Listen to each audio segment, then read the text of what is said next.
Operation Epic Fury. Tonight, Iran just tested President Trump's red line, and the Trump administration answered in the only language Tehran understands: strength. While negotiators are still working towards a deal, CENTCOM says Iran launched a ballistic missile towards Kuwait and attacked drones near the Strait of Hormuz. The message from the White House is brutally simple: America will talk, but America will also shoot back. And now Treasury Secretary Scott Bessent has revealed the two demands that matter the most. Not 10 demands, not endless weakness, not two, just two: no nukes and open sea lanes. So here's the question: is Trump negotiating a deal or forcing a surrender? You see, this is bigger than another Middle East headline. The Strait of Hormuz is one of the most important energy choke points on Earth.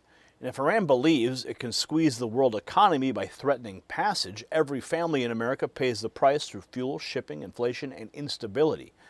President Trump clearly understands that, which is why his team has moved fast with Oman and made freedom of navigation non-negotiable. Bessent said the president wanted to punctuate freedom of navigation in the strait. He reportedly warned that there would be consequences if Oman or its institutions enabled any tolling scheme. And then came Iran's public spin job, claiming that there would be no tolls, only charges for maritime services and environmental protection. Nice try. Attacks by another name is still leverage. But here's the real point: the Trump administration is not haggling over details from a position of weakness. It's reducing this negotiation to terms Iran cannot fake. Right? Can't fake its way around. Surrender the highly enriched uranium and keep Hormuz open. That is peace through strength, and Tehran knows it's not on its side. And while we're talking about national power, here is a breaking development on a different front America cannot afford to ignore any longer. This breaking news on America's critical mineral supply chain, the SAGA metal story, just got stronger. Less than 48 hours ago, SAGA released new information suggesting its radar project may be sitting on one of the largest titanium and vanadium systems on the entire planet. Now, SAGA Metals, look at your screen, they trade as SAGMF in the U.S. and SAGA in Canada. But to understand the scale, you need to compare radar to China's Panzinhua deposit. Now, that's a Chinese state-linked system valued in the multi-billion-dollar range. It's also responsible for over 40% of global vanadium. And that is why SAGA is stepping up right now with this to compete. And that's why this matters right now. If America is serious about supply chain security, these are the projects to watch. Check out the in-depth interview with the CEO I did on this topic just a couple of weeks ago, and check the exclusive briefing link below, but it's only for Next News viewers, in the description. Because whether it's sea lanes or strategic minerals, President Trump understands the same truth: America must never be dependent on hostile powers. Now back to the main story, because this is where it gets even more important. See, Iran was not just talking tough.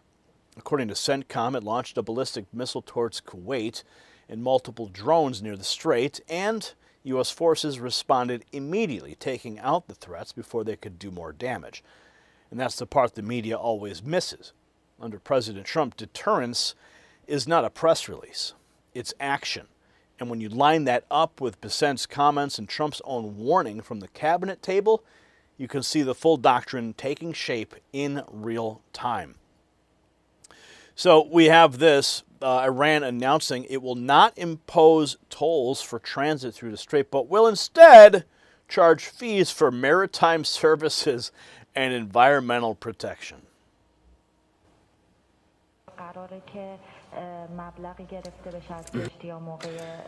And will you be collecting tolls or fees against the passage through the waterway? There is no toll.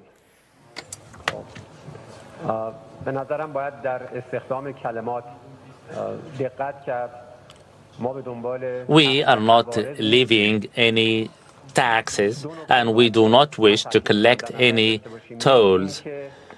We should emphasize two matters. First, that the measures or moves taken by Iran and Oman are aiming at arriving at a protocol or a dynamic to ensure the safe passage through the waterway.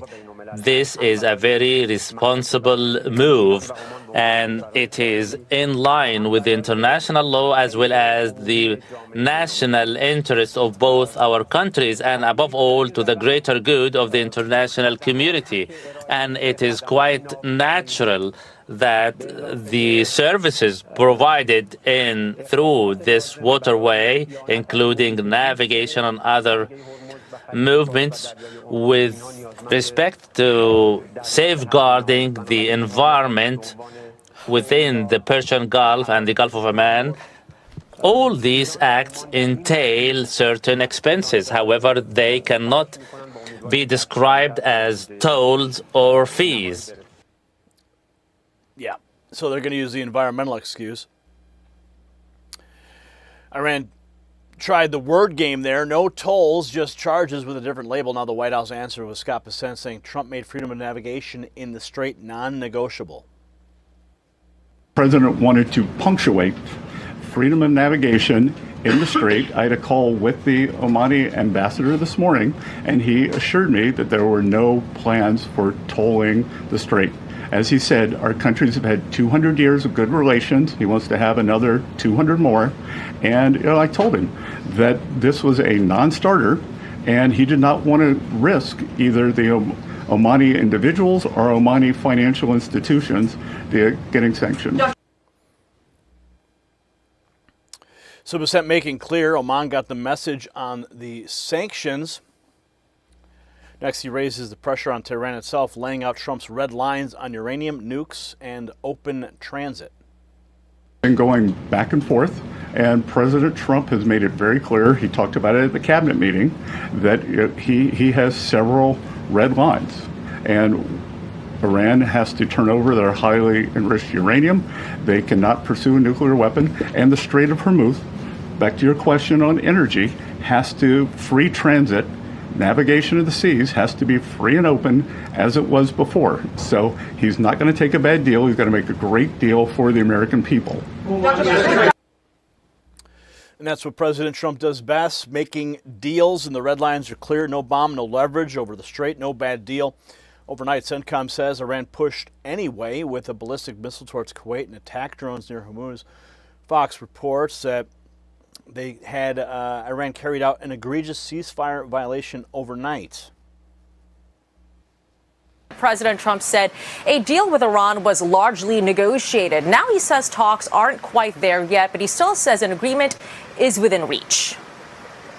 Iran is very much intent. They want very much to make a deal. So far, they haven't gotten there. We're not satisfied with it, but we will be.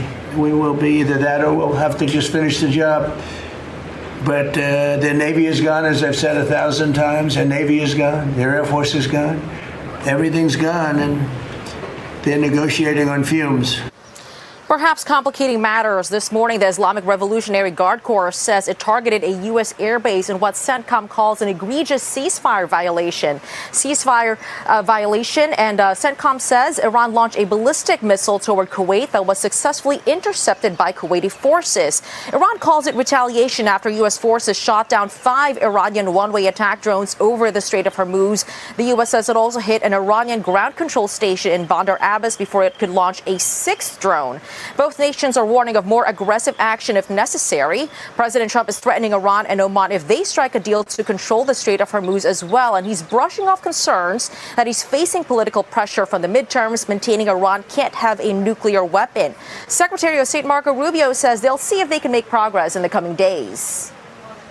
Now, the president's preference, Mr. President, your preference is told us repeatedly, is always to negotiate these things and to figure out if you can have agreements. Diplomacy is always the first option.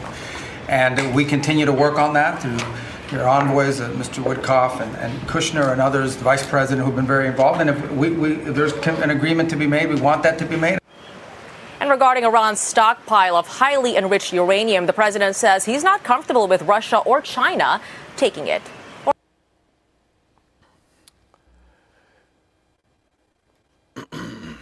So even with Trump still leaving the door open to a deal, Iran kept poking the bear, got hit back fast.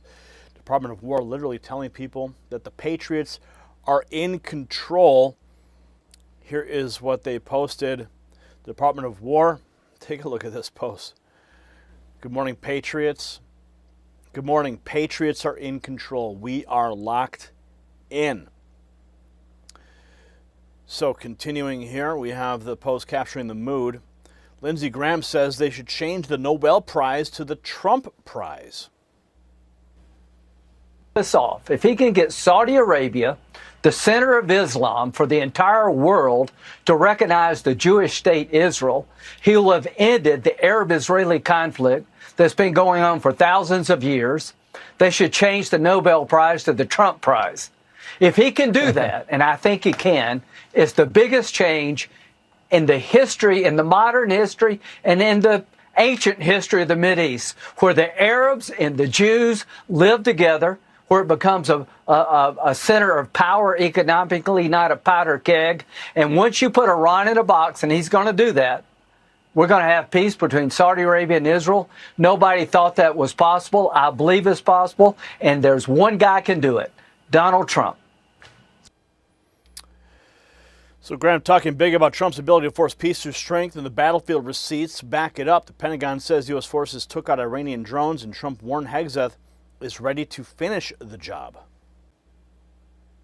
Carried out a new wave of strikes in Iran. The Pentagon confirming to Fox that U.S. forces struck 4 Iranian drones posing a threat to the Strait. CENTCOM also bombing an Iranian military site that was seconds away from launching a 5th drone. We're told these strikes were purely defensive and intended to maintain the ceasefire, quote unquote. This comes just after the president called a high-stakes cabinet meeting at the White House today. The main topic, Iran. Well, I think we're doing very well. I think they're starting to give us the things that they have to give us. And if they do, that's great. And if they won't, then the man on my left is going to finish them off. The man on his left, Pistol Pete. We're going to use maximum lethality, and we're going to bring them to their knees. And so whether it's their Navy that's at the bottom of the Persian Gulf, their Air Force, their air defenses, or their defense industrial base, they may have missiles, but they can't build more right now. And they can't build more drones right now. And they can't build more ships. Nope. And they won't be able to. Trump's not going to let them. So what this really means is that President Trump has compressed the entire Iran file into one brutally effective formula. Comply or get weaker by the hour. The deal is still active, but only because the Trump administration is proving every single day that violations will be punished immediately. Iran cannot enrich uranium, threaten the Strait, launch drones, and expect endless Western concessions like it got during previous administration. Those days are over. Trump is showing the region that our allies and our enemies that the United States will protect navigation, crush provocations, and still leave the door open for a serious agreement. That's not mixed messaging. That's leverage. And that is how you negotiate when America is led by a commander-in-chief who actually believes in American power. So here's the bottom line tonight. President Trump's doing exactly what strong leadership looks like. He's pursuing a historic agreement with Iran, but he's doing it from a position of dominance, not desperation. The administration has made the terms very clear. Turn over the highly enriched uranium, keep the Strait of Hormuz open, and stop testing the United States. If Iran wants a deal, there is a path. If Iran wants to keep playing games, the Trump administration has already shown it's fully prepared to finish the job. And that's why the panic is not in Washington this time. The panic's in Tehran. If you agree that peace through strength beats weakness every single time, share this report and subscribe to the Next News Network. Drop your answer in the comments, yes or no. Should President Trump give Iran any more time, or has the moment come to force total compliance now? I want to hear from you. Let's have a conversation in the comments, but make sure you text those words, raw feed, to the number on the screen, 844-840-4963. That's how you get the secret messages from me to your phone. And celebrate America 250 with us at the merch shelf just below this video. The system controls information. Information control is power. They don't want you to see this. The truth only survives together. They don't want this shared. Share this now.